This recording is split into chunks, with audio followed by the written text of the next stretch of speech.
Salve, salve, meu querido e minha querida! Viajante do fantástico mundo da química, veja que legal, muito bom aprender, não é não? A gente começa hoje o estudo das propriedades coligativas, que cai, isso não cai no vestibular, isso despenca no vestibular, não é? Você sabe disso, porque é um assunto muito do dia a dia. Por exemplo, você vai conversar aqui, ó, sobre esses líquidos que são utilizados para resfriar os motores dos carros, por exemplo, a acetona que é utilizada para tirar esmalte das unhas, quando você vai derreter a neve para os carros passarem em locais que nevam, é adicionado sal, e aí você vai mexer na temperatura de fusão, por exemplo, para fazer a salga dos alimentos, para fazer os alimentos durarem mais, sem precisarem ir para a geladeira. Isso tem tudo a ver com osmose, que está dentro de propriedades coligativas, as plantinhas que sugam a seiva bruta, não é? E transformam aí essa seiva bruta numa seiva elaborada, tem tudo a ver com osmose, não é? Tem tudo a ver com propriedades coligativas. Então perceba que é um assunto mas muito quente para o vestibular. E que bom que você está aqui. Bem-vindo. Se você está chegando no nosso canal, eu sou o Perdiga do canal Química Completa e tenho um prazer de estar aqui com você, ensinando esse assunto para você. E é interessante você baixar o seu material também, que tem teoria e exercícios. No final da aula de hoje, a gente vai fazer 3 exercícios para você ver como isso cai no vestibular. Eu só peço que você faça o quê? Se inscreva no canal, curta, compartilhe com teus amigos para fazer o canal Química Completa atingir mais e mais pessoas nesse mundão afora. Tudo bem? Então vamos lá, vamos iniciar de verdade. Conceito que são propriedades coligativas. As propriedades coligativas são efeitos que ocorrem com o solvente quando um soluto não volátil é adicionado a ele. O que seria comparado com a água, né? Por exemplo, o que seria um soluto não volátil comparado com a água?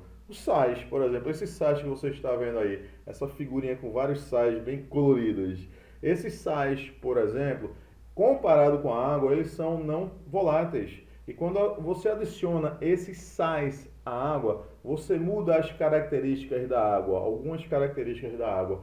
Essas características, esses efeitos, recebem o nome de efeitos coligativos. Nesse estudo das propriedades coligativas, a gente tem duas visões. Uma visão é a qualitativa e outra visão é a quantitativa. A visão qualitativa, por exemplo, você sabia que quando se adiciona sal à água, aumenta a temperatura de ebulição da água? Sabia não? Você nunca cozinhou não, né? Por exemplo, você fazendo arroz, imagina, você está fazendo arroz, botou água, tchá, botou o arroz e ligou, pá. Aí você foi experimentar para ver se o arroz estava bom, estava molinho. Aí você, caramba, esqueci de botar sal e já está fervendo.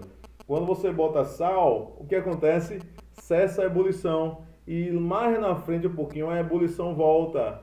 Porque quando você adiciona sal à água, você aumenta a temperatura de ebulição da água. Você saber que aumenta é a parte qualitativa. Existe uma parte quantitativa, que é você saber, diante dessa nova concentração da solução, porque você adicionou sal, qual é a nova temperatura de ebulição? Você percebe que existem dois lados nesse assunto, o qualitativo e o quantitativo? Pois bem, o lado qualitativo do aumento da temperatura de ebulição é chamado de ebulioscopia. Esse termo escopia, esse sufixo escopia, significa você analisar a fundo. Você analisa a fundo o aumento da temperatura de ebulição. Agora, o metria, ebuliometria, é quando você tem que medir, calcular. Aí, a grande sacada, a grande alegria é que o Enem não cobra a parte quantitativa. Então não vamos nos preocupar com ebuliometria, com a medida da nova temperatura de ebulição. Não, que existem leis aí, existem fórmulas para você determinar novas temperaturas de ebulição a cada nova concentração da solução. Mas como o Enem não cobra mais isso, a gente não vai por esse caminho. A gente vai para o caminho qualitativo. E aí a coisa fica mais tranquila, tá certo? Então qual é o cenário que a gente tem?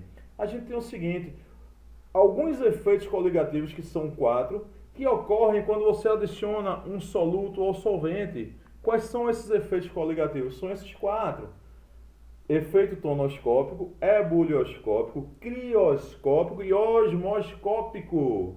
Então eu vou logo dar uma geral, né? Eu vou dar uma geral e depois a gente vai aprofundando devagarinho. Então o efeito tonoscópico, o que é? É estudado pela tonoscopia. E ela estuda o quê? Ela estuda o abaixamento da pressão máxima de vapor quando você adiciona um soluto. Aí eu vou te explicar daqui a pouquinho o que é pressão máxima de vapor. Tudo bem? Acompanha com o tio Perdiga, que você vai longe. Por exemplo, o efeito ebulioscópico é estudado pela ebulioscopia. O que ela estuda? Ela estuda o aumento da temperatura de ebulição quando você adiciona um soluto. A temperatura de ebulição é mais comum para você, né? É a temperatura que ferve. A gente também vai sair daqui hoje com um conceito mais elaborado de temperatura de ebulição. Existe um outro efeito coligativo que é a crioscopia, ou o efeito crioscópico, né, que é estudado pela crioscopia. Ela estuda o quê? A diminuição da temperatura de congelamento de um solvente quando você adiciona um soluto. E o efeito osmoscópico, ou osmoscopia, que estuda o aumento da pressão osmótica quando você adiciona um soluto ao solvente. Então veja só, eu reuni tudo isso já para você matar algumas questões, embora a gente vai estudar cada um deles, tá? Mas eu já estou te dando um cenário geral. Eu dou esse cenário geral, onde está escrito o que aí? Peco. Você vai dizer assim, ó, é o quê? Propriedades coligativas, eu peco, não entendi. É o seguinte, a magnitude desses efeitos, ela é mais evidenciada quanto maior a concentração de partículas. Ou seja, quanto maior a concentração da tua solução, mais evidenciados vão ser os efeitos coligativos. Esses 4. E quais são os 4 efeitos coligativos? PECO, embaixo, em cima. Ou seja, o abaixamento da pressão máxima de vapor, ou seja, abaixamento aqui, ó, da pressão máxima de vapor. Com isso, o que acontece? Aumenta a temperatura de ebulição, ok? Aumenta a ebulição. Diminui o congelamento, ou seja, diminui a temperatura de congelamento ou temperatura de fusão e aumenta a pressão osmótica, o aumento da pressão osmótica. Obviamente, a gente vai começar entendendo o que é pressão máxima de vapor e na próxima aula a gente vai entender o que é pressão osmótica. Ou seja, na aula de hoje a gente vai ficar com uma geral sobre os efeitos coligativos, vamos conversar sobre o diagrama de fases e também sobre a tonoscopia, a pressão máxima de vapor e a tonoscopia. Na próxima aula, em coligativas 2, a gente fecha o conteúdo. Então, coligativos a gente vai dividir aqui em 2 aulas e acompanha comigo que a gente vai fazer um exercíciozinho daqui a pouco. Agora, é claro, eu coloquei isso aqui, ó, esse resumozinho, eu coloquei na forma de como se fosse um funkzinho para você memorizar. Vamos escutar? Esse é o funk das coligativas com Perdiga, hein? Vamos lá. O que é que você faz, hein? Pega o tio Perdiga embaixo, em cima, embaixo, em cima. Pega o tio Perdiga embaixo, em cima, embaixo, em cima. Pega o tio Perdiga embaixo, em cima, embaixo, em cima. É o quê? Você faz o quê? Pega o tio Perdiga embaixo, em cima, embaixo, em cima. Pega o tio Perdiga embaixo, em cima, embaixo, em cima. Pega o tio Perdiga embaixo, em cima, embaixo, em cima. É o quê? Você vai usar o peco, tio Perdiga, embaixo, em cima, que você já vai te ajudar bastante nas questões. Tranquilo? Baixa a pressão máxima de vapor, aumenta a temperatura de ebulição, diminui a temperatura de congelamento e aumenta a pressão osmótica. Então vamos lá, mas a tonoscopia, o que ela estuda? Ela estuda o abaixamento da pressão máxima de vapor quando você adiciona um soluto não volátil ao solvente, mas tudo bem. O que é a pressão máxima de vapor? O que é a pressão máxima de vapor? Por exemplo, aqui, ó, a gente tem a acetona aqui, você percebe? O que é a pressão máxima de vapor? A pressão máxima de vapor é a pressão que os vapores fazem sobre o material quando há um equilíbrio de mudança de estado físico. Isso é chamado de pressão máxima de vapor. Ou seja, tem moléculas da acetona que evaporam, passam para a fase vapor, moléculas na fase vapor passam para a fase líquida e você tem um equilíbrio de mudança de estado físico. E aí a pressão que esses vapores fazem sobre o líquido é chamada de pressão máxima de vapor. Pressão máxima de vapor é a pressão que os vapores de um material fazem sobre o mesmo quando há um equilíbrio de mudança de estado físico. Esse é o conceito científico. Mas como é que eu quero que você entenda a pressão máxima de vapor? Eu quero que você entenda a pressão máxima de vapor como a vontade do líquido evaporar, tá certo? É a vontade do líquido evaporar. Aqui, ó, em Perdigão, no caso aqui 2021, não é? Pressão máxima de vapor vai ser a vontade do líquido evaporar. Então veja só, quem tem maior pressão de vapor? A água ou a acetona? Quem é que evapora mais, a água ou a acetona? A acetona, né, cabeça? Logo, a acetona, se ela evapora mais do que a água, ela tem maior pressão de vapor do que a água. É lógico, é claro isso. Só você entender assim, sem chorar. Pressão de vapor é a vontade do líquido evaporar e ponto. Não é muito fácil? E aí raciocina comigo. Essa vontade do líquido evaporar, que é pressão de vapor, vai depender de quê? Fatores externos e internos. O fator externo é a temperatura. Aí eu te pergunto, a água, ela evapora mais a temperatura elevada ou baixa? Quanto mais quente, quanto maior a temperatura do dia, mais a água não evapora, na verdade? Ou seja, a água, quanto maior a temperatura, maior a vontade dela evaporar, porque as moléculas ficam mais agitadas e rompem as ligações de hidrogênio entre elas e ela evapora. Ou seja, quanto maior a temperatura, maior a pressão máxima de vapor de qualquer substância. Tudo certo? Agora o outro fator, os outros fatores. Por exemplo, o outro fator é a natureza do material, que aí eu já divido em duas. A natureza do material eu divido em massa molar e polaridade. Massa molar é o seguinte, por exemplo, a água tem massa molar igual a 18 gramas por mol, não é não? A massa molar é a soma da massa de todos os átomos, expresso em gramas por mol. Pois bem, quanto maior a massa molar da substância, tá? Mais difícil ela vai evaporar. Obviamente, quanto menor a massa molar, mais ela tende a ser vapor ou gás. Ou seja, quanto menor a massa molar, maior a pressão máxima de vapor. Tá certo? Para manter aqui, ó, não é não? A regularidade. Então, quanto menor a massa molar, maior a pressão máxima de vapor. Aí você lembra dos gases, por exemplo, o gás metano, CH4, é um gás, etano é um gás, propano é um gás, butano, tem 4 carbonos, é um gás. Agora, quando você vai de 5 a 10, 12 carbonos, eles já são líquidos. Está aumentando a massa molar, vai diminuindo a pressão máxima de vapor. Ao contrário, quanto menor a massa molar, mais tende a ser vapor. Tudo certo? E o outro fator é polaridade. Veja só, a polaridade da molécula interfere na pressão máxima de vapor. As moléculas apolares têm interações intermoleculares mais fracas. Elas interagem menos. Logo, as moléculas apolares, elas têm maiores pressões de vapor. Certo? Então, com relação à polaridade, quanto mais apolar a molécula for, maior a pressão máxima de vapor. Tudo certo, nada errado? Claro, esse estudo você pode fazer todo o contrário, né? Você poderia fazer ele todo o contrário aqui, ó, fazer de roxinho, assim, ó. Quanto menor a temperatura, menor a pressão máxima de vapor também. Com relação à massa molar, quanto maior a massa molar, menor a pressão de vapor de uma substância. E quanto mais polar a substância for, mais fortes as interações e menor a pressão de vapor. Eu gosto de fazer só em um sentido, não é para não misturar muito a coisa, né? Mas se você quiser fazer em dois sentidos, está aí para você.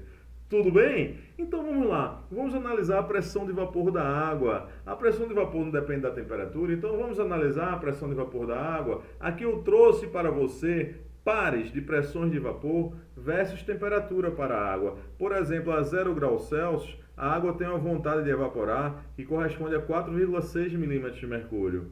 Tudo certo? Aí, ó, quando eu vou aumentando a temperatura, ó, 10, 20, 30, 40, vai aumentando a pressão de vapor, ou seja, vai aumentando a vontade da água evaporar. Por exemplo, a água a 70 graus Celsius, ela tem uma vontade de evaporar de 233,7 milímetros de mercúrio, tá? Aí eu te pergunto, você lembra quanto vale a pressão atmosférica? A pressão atmosférica, que é a pressão que a atmosfera faz sobre todos os materiais, corresponde a 760 milímetros de mercúrio ao nível do mar. Então, nesse momento, se eu tiver ao nível do mar, não é? A pressão atmosférica que eu vou estar sentindo vai ser de 1 atm ou 760 milímetros de mercúrio. Tudo bem? Olha a água. A água a 70 graus Celsius, ela não tem 1 atm, que corresponde a 760 milímetros de mercúrio. A água a 70 graus Celsius só tem 233,7 atm, milímetros de mercúrio, perdão. Por isso que se ela não tem os 760 ainda, ela não está em ebulição. Mas eu posso fazer a água atingir essa vontade de evaporar, essa pressão de vapor, de 760 milímetros de mercúrio. Aqui, ó, basta que eu aqueça a água a quanto? A 100 graus Celsius. E aí ela entra em ebulição. Olha que sacada. Dessa forma você chega à conclusão que, na verdade, o líquido, qualquer líquido, entra em ebulição quando a sua pressão de vapor se iguala à pressão externa. Não é interessante? Ou seja, a água, ó, quando ela está a 100 graus Celsius, olha a pressão de vapor dela, quanto é? Ó, a 100 graus Celsius, a pressão de vapor dela vai ser 760 milímetros de mercúrio e ela vai entrar em ebulição. Aí eu já abro espaço para conversar, por exemplo, sobre o uso da panela de pressão. A panela de pressão é aquele aparelho que você aumenta a pressão sobre a água e, ao aumentar a pressão sobre a água, ela vai entrar em ebulição em uma nova temperatura um pouco mais alta, porque ela tem que aumentar a sua pressão máxima de vapor. Ou seja, por exemplo, imagina que você elevou a pressão externa utilizando a panela de pressão, você elevou para 1074,6. A água a 1074,6 ela vai entrar em ebulição a 110 graus Celsius, ou seja, você aumenta a pressão sobre a água, aumenta a temperatura de ebulição.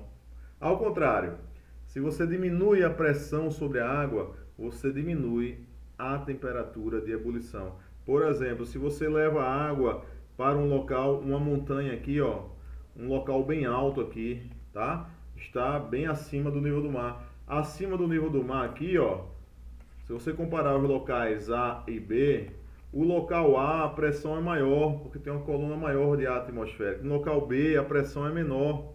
Como a pressão é menor, a temperatura de ebulição vai ser menor em grandes altitudes. Sei lá, Monte do Everest, né? Pico do Everest, seja lá o que for. Tranquilo? Cidade de La Paz, na Bolívia. Temperatura de ebulição vai ser menor. Tá claro? Com isso, a gente adquire um novo conceito de temperatura de ebulição. O que é a temperatura de ebulição? É a temperatura na qual a pressão de vapor de um líquido ou de um material se iguala à pressão externa, certo? E cada material tem a sua pressão de vapor. Por exemplo, se você pegar o álcool aqui, ó, para ele chegar a 760 ml de mercúrio, você só precisa aquecer ele a 78,3 graus Celsius. Logo, aqui vai ser a temperatura de ebulição do álcool. Enquanto que aqui é a temperatura de ebulição da água, porque a água, para ter 760 ml de mercúrio, essa vontade de evaporar, né, de 760 ml de mercúrio, você tem que aquecer ela a 100 graus Celsius, percebe? Logo aqui vai ser a temperatura de ebulição da água. Então veja só, existem questões que são assim, elas trazem diferentes substâncias, tá, nesse gráfico de pressão de vapor ao longo da temperatura. E como é que você resolve essa questão? Só é você pensar, ó, quanto mais afastado o material tiver desse eixo aqui das ordenadas, tá? Quanto mais afastado o material tiver do eixo das ordenadas, maior a temperatura de ebulição. Por exemplo, a água tem maior temperatura de ebulição do que o álcool. Ou seja, o material é mais fixo. Tudo certo? Ao contrário, quanto mais o material estiver para lá, para a esquerda, por exemplo, o álcool, ele vai ter uma menor temperatura de ebulição. Ele vai ser mais volátil. Volátil é a capacidade de passar para a fase de vapor. E o álcool é mais volátil do que a água, você sabe disso. Tudo bem? Por exemplo, o óleo. O óleo iria entrar onde aqui? O óleo de cozinha. O óleo de cozinha iria entrar aqui, ó. Não é? Ele é mais fixo do que a água. É ou não é? O éter ele já ia entrar aqui, ó. Porque o éter é ainda mais volátil do que o álcool. Tudo certo? E se a questão te perguntar qual deles tem maior pressão de vapor? O de maior pressão de vapor também vai estar mais próximo ao eixo das ordenadas. Então, ó, quanto mais para a esquerda aqui, ó, também você vai ter uma maior pressão de vapor, tá? Você vai ter aqui, ó, uma maior pressão máxima de vapor. Tudo certo, nada errado? Então, veja só. Aí a gente conversa sobre o diagrama de fases da substância. Você pode botar uma série de outros conjuntos, né, de pressão e temperatura, outros pontos, né, pressão e temperatura, que você vai, esse quadrante aqui, ele vai ser dividido aqui em diferentes regiões. Cada região dessa é relativa a um estado físico, sólido, líquido, gasoso. Então, por exemplo, se você pegar esse ponto aqui extremo, nesse ponto extremo a matéria está elevada à pressão está alta e a temperatura está baixinha. Quando é que a pressão está alta e a temperatura está baixa? A pressão está alta, as moléculas ficam mais juntas. Temperatura baixa, elas ficam mais paradas. Aqui da região do estado sólido. Percebe? Aqui, ó, nesse outro ponto extremo, a temperatura está elevada e a pressão, olha só, a pressão está baixa. A temperatura elevada e a pressão baixa, mais confere o estado gasoso. E aqui vai ser o estado o quê? Líquido. É assim que você estuda um diagrama de fases. O diagrama de fases vai ter um local que vai unir, não é? Os três estados físicos, não é? O sólido, o líquido, o gasoso. Aqui é chamado de ponto triplo. O ponto triplo é uma situação de pressão e temperatura na qual a matéria coexiste em equilíbrio. Tá certo? Nos três estados físicos. Agora, vê só. Qualquer pontinho que você pegar aqui, ó, nessa curva, é a curva de equilíbrio entre líquido e gás, né? Pode estar ocorrendo a ebulição ou a condensação. Tudo certo? Qualquer pontinho que você pegar aqui entre sólido e líquido, pode estar ocorrendo a fusão ou o processo inverso, que é solidificação. Veja que interessante. E qualquer pontinho que você pegar aqui, pode estar ocorrendo a sublimação ou ressublimação. Não é não? A gente vai agora fazer 3 questõezinhas para a gente perceber como é que isso cai no vestibular, que está dentro das discussões das coligativas. E na próxima aula, a gente vai, de fato, se aprofundar mais nos efeitos tonoscópicos, bulioscópico, crioscópico e osmoscópico na próxima aula, tá? Na sequência aí dessa playlist, ok? Então, vamos lá. A figura a seguir apresenta curvas de pressão de vapor de 3 líquidos puros, A, B e C. Analise as seguintes informações. Olha só, ele diz assim, item 1, o líquido B é o mais volátil à temperatura ambiente e a uma pressão atmosférica de 760 unidades de mercúrio. O que é que a gente viu? O mais volátil ele tem que estar mais à esquerda aqui, ó, certo? Então o mais volátil não vai ser B, o mais volátil vai ser o A, ok? Então quanto mais próximo do eixo das ordenadas, mais volátil. Quanto mais afastado, mais fixo. 2. As forças intermoleculares no líquido A são menores do que nos demais. Olha, as forças intermoleculares em A devem ser menores porque ele é mais volátil. Então, quanto mais volátil, mais fracas as forças intermoleculares. Então, esse item é o item verdadeiro. Tudo certo? Vamos lá.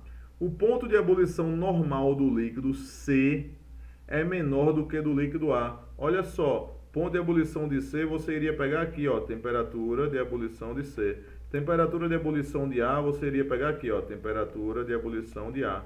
Logo, a temperatura de ebulição de C é maior. Ele disse que era menor, então falso. Tranquilo? Vamos lá. Quarto, quando se adiciona um soluto não volátil ao líquido A, observa-se um aumento do seu ponto de ebulição. Olha o que a gente estudou. Ó, claro, PECO, embaixo, em cima, embaixo, em cima. Então, ó, aumenta a temperatura de ebulição. Calma, na próxima aula a gente vai conversar um pouco mais, tá, sobre esse efeito ebulioscópico. Bom, mas esse item é o item verdadeiro, ficamos com 2 e 4. Resposta correta, letra D. Tudo certo? Olha só essa questãozinha envolvendo diagramas de estado físico, né?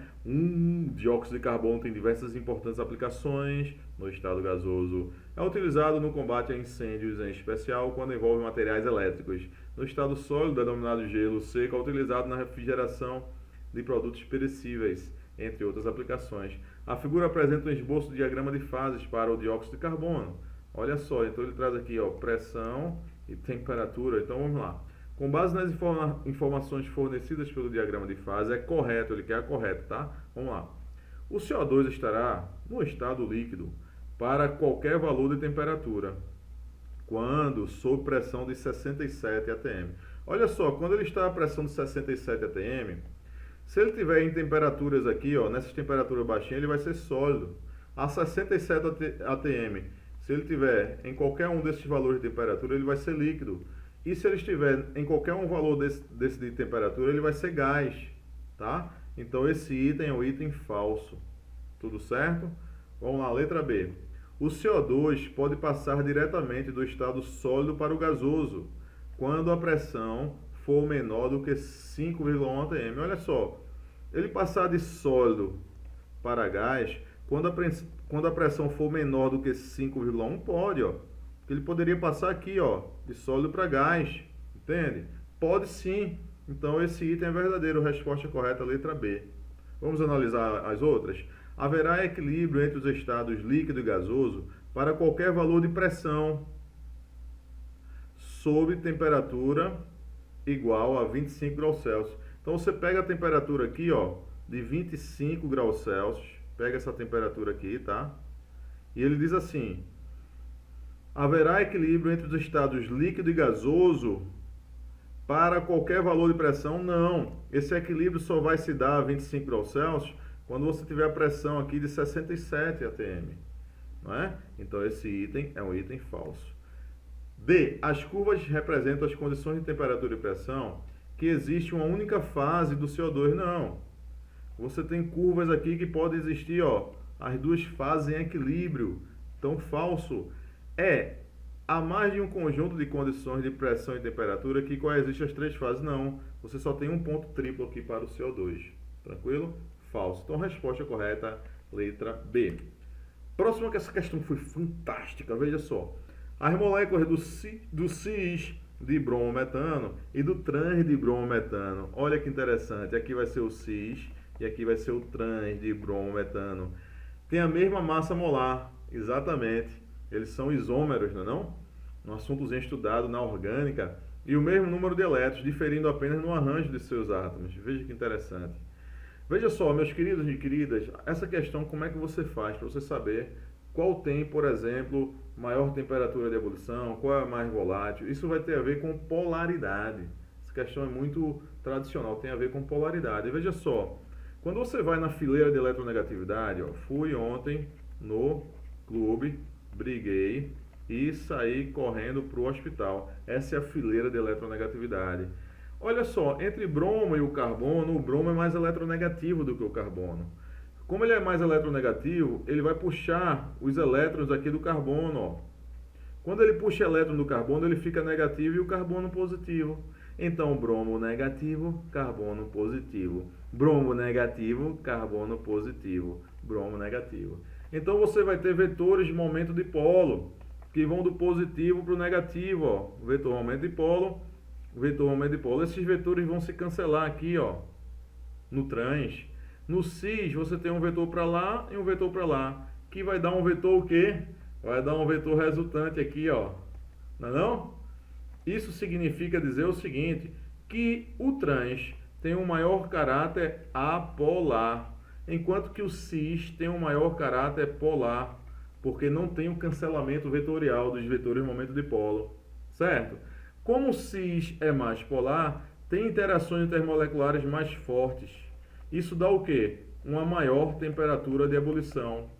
Isso dá o quê? Uma menor pressão máxima de vapor. Já o que é apolar, o que ele vai ter? Interações intermoleculares mais fracas, não é não? Se a interação é mais fraca, ele vai ter uma maior pressão máxima de vapor, logo vai ter uma menor temperatura de ebulição. Tudo certo, nada errado? Então vamos lá, letra A. Os dois líquidos possuem a mesma pressão de vapor? Falso. O cis apresenta maior pressão de vapor, o cis apresenta menor pressão de vapor. Falso. C. As interações intermoleculares são mais fortes em 2. As interações intermoleculares são mais fortes em 1, porque ele é mais polar. Falso. D. Transdibrometano é mais volátil. O mais volátil ele vai ter a maior, não é, pressão máxima de vapor. Esse item é verdadeiro, ele é mais volátil. As duas moléculas são polares, PEN, falso. Você entendeu aí essa questãozinha? Espero que sim. Então veja só, esse foi o esquema das propriedades coligativas, tá certo? Próxima aula a gente vai estudar mais a fundo cada efeitozinho desse e discutir muito mais. Tudo certo? Um assunto que cai muito no vestibular. E o que é que você faz? Você vai se inscrevendo, manda aí para os teus amigos. Aula completa, aula fantástica, química completa é assim. E não esqueça, você é show. Chega! Uou!